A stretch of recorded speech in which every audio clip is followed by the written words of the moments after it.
दशकों तक विदेशियों और बड़े इंस्टीट्यूशनल इन्वेस्टर्स के हाथ की कठपुतली रहे भारतीय शेयर बाजार में अब रिटेल इन्वेस्टर्स अपना दम दिखाने लगे हैं। यही वजह है कि दुनिया भर में चल रहे बुरे आर्थिक हालातों के बावजूद इंडियन स्टॉक मार्केट बड़ी गिरावट से खुद को बचाए हुए है। बाजार एक दिन गिरता है तो दूसरे दिन उतनी ही तेजी से फिर उठ खड़ा होता है। बाजार की इस ताकत के पीछे रिटेल इन्वेस्टर्स की एक दफा फिर से बड़ी सक्रियता है। रिटेल इन्वेस्टर्स बाजार में फिर से एक्टिव हो गए हैं। आंकड़े इस बात की तस्दीक भी कर रहे हैं। मसलन शेयर में ट्रेडिंग का वॉल्यूम जून के अपने लो लेवल के बाद से फिर से बढ़ने लगा है। एनएसई और बीएसई पर कैश मार्केट सेगमेंट में एवरेज डेली टर्नओवर सितंबर में 66,914 करोड़ रुपए पर पहुंच गया। महीने दर महीने आधार पर यानी अगस्त के मुकाबले इसमें 4.3% का उछाल आया। इसी तरह से जून के लेवल से देखें तो सितंबर में एवरेज डेली टर्नओवर 41% बढ़ा है। हालांकि ये अप्रैल के 73,245 करोड़ के एवरेज डेली टर्नओवर से अभी भी 8% कम है। ऐसा नहीं है कि महज कैश सेगमेंट में ही मार्केट में हलचल बढ़ी है, डेरिवेटिव सेगमेंट में भी ताबड़तोड़ ट्रेडिंग जारी है। बल्कि यहां तो ट्रेडिंग वॉल्यूम अपने ऑल टाइम हाई पर पहुंच गया है। लोग ऑप्शन सेगमेंट में जमकर ट्रेड कर रहे हैं। फ्यूचर्स एंड ऑप्शन सेगमेंट में सितंबर में कुल 15.3 लाख करोड़ रुपए का कारोबार हुआ। यह अगस्त के मुकाबले 12% ज्यादा है, जबकि जून के लेवल से यह 37% ऊपर है। शेयर बाजार में छोटे निवेशकों का दबदबा धीरे धीरे बढ़ने के पीछे एक और वजह है, वो है डीमेट खातों की तादाद में हो रहा तेज इजाफा।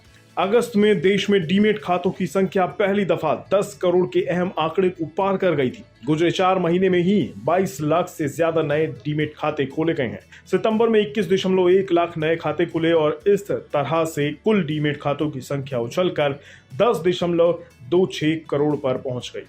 जानकारों का मानना है कि अक्टूबर और नवंबर में वॉल्यूम में और इजाफा होगा। हालांकि ग्लोबल फैक्टर्स के चलते सितंबर में बाजार में तेज उतार चढ़ाव देखा गया है। अमेरिका के केंद्रीय बैंक फेडरल रिजर्व के ब्याज दरों में 0.75% इजाफा करने से दुनिया भर के बाजार लड़खड़ा गए। तब से Nifty 50 index 3.74%, Nifty mid cap 100 2.6% और निफ्टी स्मॉल कैप 100 1.9% गिर चुके हैं। यही नहीं, विदेशी निवेशक भी गुजरे 3 महीने में पहली दफा फिर से निकासी के मूड में आ गए हैं। सितंबर में ही एफपीआई ने भारतीय बाजारों से 13,000 करोड़ रुपए निकाले हैं। इसके बावजूद छोटे इन्वेस्टर्स एसआईपी के जरिए भी बाजार में खूब पैसा लगा रहे हैं और सीधे भी शेयरों में जमकर इन्वेस्ट कर रहे हैं। तो अब एक बड़ी बात ये आती है कि आने वाले दिनों में मार्केट किन 5 चीजों पर टिका होगा, या फिर छोटे निवेशकों को किन बातों पर गौर करना होगा।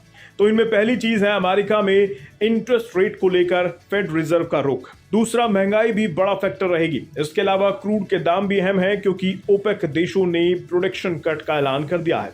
अमेरिकी बाजार किस दिशा में चलते हैं, इस पर भी नजर बनाए रखें। और आखिर में घरेलू मोर्चे पर कंपनियों के दूसरी तिमाही के नतीजे बेहद अहम होंगे।